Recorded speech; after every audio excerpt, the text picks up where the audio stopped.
Hey guys, JH, welcome to practice tee. Haven't been out for a while guys, the weather's been terrible, just crazy stuff. Okay, I want to get into this quickly today. What I want to do today is just go over the intrinsic details of aiming with channel lock, yogi lock, or the new fast yogi lock, which we can call snap lock in the interim until we've got a name. All those three golf swings all have the same geometry, and that is, and Mr. X was supposed to mow the grass here. It's been raining guys, and the grass is a foot long. Okay, so some of the guys have had trouble with aiming with the back foot ball position, which is channel lock. We play the ball off the back foot guys. We have closed shoulders. We want to maintain closed shoulders so we can have an inside out attack path. But I think that there's one of the guys, Mike from Dun Golfing, and one of the other guys, Peter Cotton, guys, and a number of other people have said, JH, we can hit it okay in the practice range because clearly we're making compensations, but when we get on the golf course we're hitting it a lot of times just straight right. Now guys, that'll happen because you overdo some of the instruction. There's probably been remiss of me not to clarify this point. When we're playing it off the trail foot here and I say back cock the shoulders, now the shoulders now are pointing 40 degrees, 40 yards right. Now they won't be in that position when we hit the ball. The only reason we back cock them there guys is so that it can give us a little bit of pre-entry into that channel here. If we've got square shoulders, the club is always going to follow the shoulders. If we've got square shoulders, very hard to go that way in the backswing with square shoulders. If I turn my shoulders, the club wants to go there. But if I pre-cock my shoulders and turn my shoulders, the club wants to follow the shoulder line. But all that pre-cocking guys is not where we want to be at impact, and this is probably where the confusion lies. My into-out attack path into the ball is about 8 degrees most times. It's 8 degrees. It's not 35 or 40 degrees. That's 35 or 40 degrees. It's not that guys, it's that. Just that. Now all I want to do is get the golf club going across the target line. That's the target line. I just want the golf club, okay, do it this way. That's our target line towards the posts out there. All I want the club to do is have enough closure on my shoulders to get it tracking here. I don't want it tracking down there because it's just too difficult to get a consistent shot, starting direction on a ball when you've got square to open shoulders, because they never stay square to open. But if you've got closed shoulders of some degree and you keep them closed, you'll always start the ball for a right-hander to the right of the target line. If I was aiming at that second post out there, the ball will always start, just a little right of that second post out there. But if I'm square, I could come in and I could be over square so I could pull it or drag it. But with channel lock, the whole idea is that off the back foot and with closed shoulders, we're always starting the ball a little right of the target. Now, how much you start the ball right of the target for a right-hander is purely dependent on how much into-out angle you have. I have about 8 degrees. I don't have 30 degrees, guys. If I had 30 degrees, I'd be firing it out there. Now, Mike from Dun Golfing, he was saying that, he just hits it straight right on the golf course. And he likes the system, but he's having difficulty aiming it.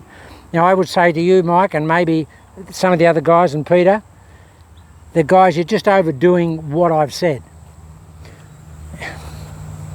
When I say get in here and do a pre-cock, all that is, guys, is getting into your backswing. We're not going to be there when we hit it.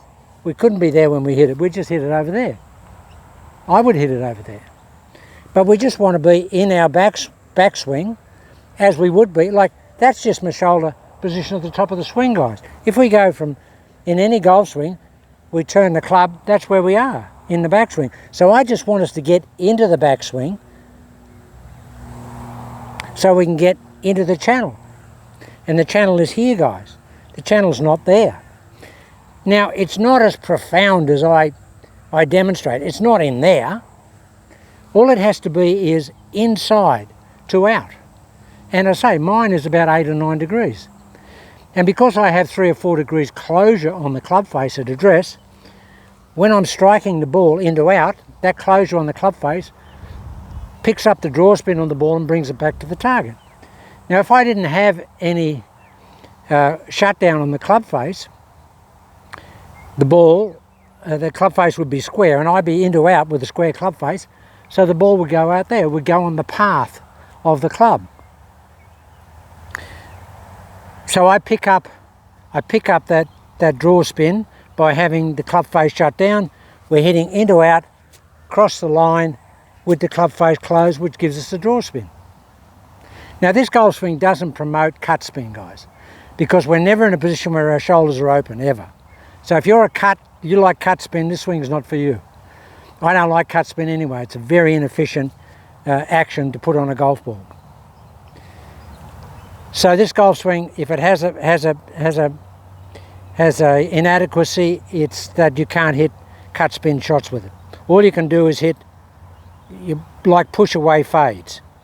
If you want to get the ball moving like that towards the target, you just aim a little further left, open the club face, and just swing on that into out path, and the ball will go out there, and the open club face will just let the ball leak. That's the mechanics of channel lock. But for the guys that are having difficulty aiming,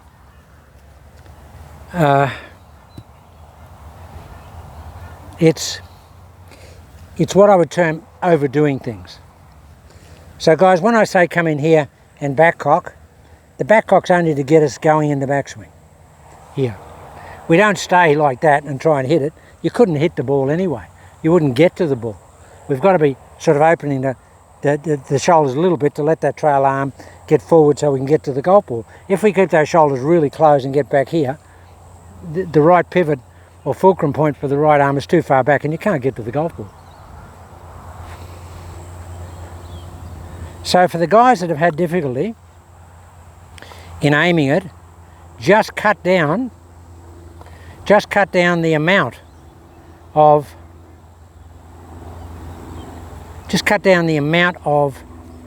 what you think in your mind, the amount of closure you want on your shoulders. Maybe you're just trying to keep the shoulders too closed, guys. All we want is maybe, 6 to 8 degrees closure. We just want the club travelling across the ball, the target line, at impact with a closed club face. And really, guys, when you're sighting on the golf course, make sure you stay out on the target when you're setting up. Keep looking at where you want to go, put it in here, and even have a cursory glance before you take it back. That just programs the brain to conduct the limb application and the body process to formulate a golf swing biomechanically that will get the ball to the target. If you don't look at the target, you won't get that message back from the visual cortex that allows you to set up and align on the target. I'm always very cognizant of where the target is. Here. Now clearly I don't take the club in here on the backswing. All I want to do is take it basically there. That's in the channel, that's beside the body. That's away from the body. This is beside the body. We want to feel profoundly like it's going in here. And the more profound that feeling you can get, the more you will be in the channel. Now the other thing that a couple of the guys, and particularly Mike from Done Golfing, Scottish Mike, I think you're Scottish, buddy, by the sound of your accent, and that snow over there outside your hitting bay. The only snow we have over here, buddy, is at McDonald's in the snow cones. I wear shorts all year round. I don't even own long pants. I haven't owned long pants for 20 years. If I have to go to a funeral, I look a little bit out of place because I've always got shorts on. But everyone knows I'm always there.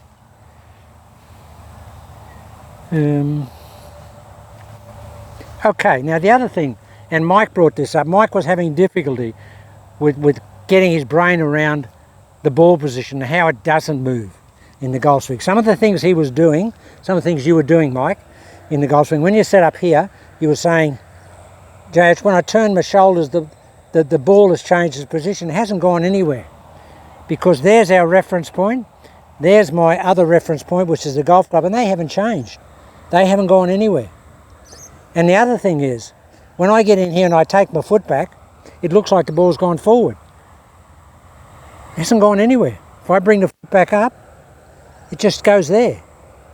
It just looks like it goes forward. I don't take the foot, if I took the foot that way, sideways, when I took it back, then the ball would move forward, but it doesn't. It's an optical illusion. And Mike, you and I couldn't quite gel with what you were saying. You were saying that you were referencing something over this side, saying when you've got this angle on the club, the ball's changed its position. Well, we never get that angle on the club, Mike. Never ever go down that road. The angle we have on the club is the one we set here at address, which is perpendicular. We set it in here and it stays there. It doesn't change. It doesn't change. We never get any of this. It's there. No, and the reference points are constant, guys. They're just constant. Here we go. Trail foot in, club down, left foot up, trail foot back. I'm ready to go. Now watch how much you take the foot back, because if you take it back, you actually take this fulcrum point of the right arm back as well, on the right shoulder. And if you take your foot back too far, you won't be able to reach the golf ball.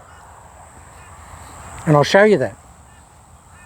If I'm here, and I've got my extension here for impact, I go here, and I take that foot back too far, now I can't reach the ball. I can't reach it. So it's not super profound, it's just a little bit. And sometimes I have the club actually outside the ball with my irons at address there, so that when I do step back, it just lines the club up with the centre of the face. You can do that, just try that. So the reference points are constant. And for you, Peter. Now, for Peter, if you're hitting a consistent shot and the ball's just going straight right on the golf course, but you just haven't got enough closure on the club face at impact, the ball will go where the face is pointing, and the path as well. So if it's just going, if I want to hit a straight push, I just have the club face square. It's not closed at all, and it just, the path of the club and the square face just hits the ball with a straight push to the target. I actually hit a lot of those shots. But I never get on the golf course, I always hit the same shot. It's a push draw, every single shot I hit. And if we can get some good light, I'll do a few shots at these posts here. That's why I've set the camera up today, and I want to show you guys how the golf swing doesn't have a variation of ball flight direction. But I've got to check what the light's like. You know, I've seen a camera here, I've just got to put some other batteries in. I do it all the time, guys. I'm just totally inadequate when it comes to planning stuff like this. And when I come on camera, guys, from the moment I drive in, everything I do here is spontaneous. I never think about anything. Well, I'm thinking about today, I want to talk about the alignment and that sort of stuff, but I don't think about the script. What comes out is what comes out. It's just spontaneous. It's not spontaneous combustion. Maybe the golf swing is spontaneous combustion, but it's spontaneous, reaction to the explanation that I want to get across. Okay, so let's just recap. So when we set up, we come in with the trail foot. It's directly opposite the ball, and I noticed with Mike you had the ball a little inside this foot here. If you can get it on about the second toe, that'll make a difference. Get it on about the second toe here, bring the lead foot up, just drop the trail foot back a little bit, and then we go. Now the secret of this golf swing, or the secret for me, is that once I'm, and very much yogi orientation, is once I'm over it, I'm gone. And the reason I'm gone and into the swing is I don't want any confusing messages going to the brain about what I'm going to do in the backswing. When I get over it, I'm just gone. And because it's spontaneous, it's invariably the same type of spontaneity every time. So the process is, guys, we see our target, we take a grip, come in, put the club down, here, left foot up, trail foot back, into the golf swing.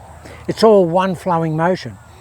Now that'll be hard for you guys that are structure types, that have, you know, stations of the golf swing where you get in there and you station yourself and you pause a little bit and you go through some processes. But work on it. Just work on it. Come in. Come in. Put it down. Put it down. Left foot up, trail foot back. And guys, there's the first shot of the day, and there's a gate up here that I aimed at. It's about 15 feet wide, and that just went straight out the gate. I used to be a Boy Scout, guys, and I would not tell you what we call in Australia a porky pie, which is a lie. That just went, and that's the first shot of the day. Now that's the good thing about this swing, and you'll see that when I hit shots down range here. It's a very consistently accurate golf swing. But that process there is basically how I want to hit the golf ball. I just want to come up, put the club in here, bring the lead foot up, bring the trail foot back, and go. Go. And guys, with the what we're calling a snap lock, the quick backswing, the great thing about that is it totally eliminates any conscious thinking you will have in the downswing. Absolutely eliminates it because it happens too quick. All I can do is hang on to the golf club. I can't do anything else. I just cannot do anything else. It's fantastic. It's eliminated everything in structure, thinking for the downswing. Okay guys, I'll have a look at one other thing. If you're going to be working on snap lock, which is getting this club away from the ball as quick as we can, just do this. And this is what Kyle Berkshire was teaching Bryson DeChambeau. Because DeChambeau's got this quick backswing now. And Kyle Berkshire said to drill it in, just do this. Just get down, just whoosh, only take your hands back to here. Whoosh, whoosh, as quick as you can. But don't take it all the way back. Just do 15 or 20 of those, and that's very taxing, guys. But you take it away with your hands, bang, bang. But only take it back as quick as you can to there. Whoa, whoa, whoa, and then have a break, and then take it all the way back, But what you'll get the feeling best if you just take it to there. Whoa. Now you'll work out what your degree of fast is. And even if we increase it by 5%, our normal backswing speed, I think you get 5% more distance. I really do. Because I'm getting about 20 yards from a driver in one full line. So it's made a difference. But yeah, so just that. And how does the backswing start? I just take it back with my hands. Oh, it's all hands, guys. The body responds. Mo Norman's famous line. He said his golf club swung him, not the other way around. And by that he meant that the momentum of the golf club positioned his body for the golf swing. So that's just a little drill that you can do. Okay guys, I'll see what the light's like, and I'll show you the accuracy of this golf swing down here. We've got a headwind today, head cross really strong, so it'll be good. See what the light's like.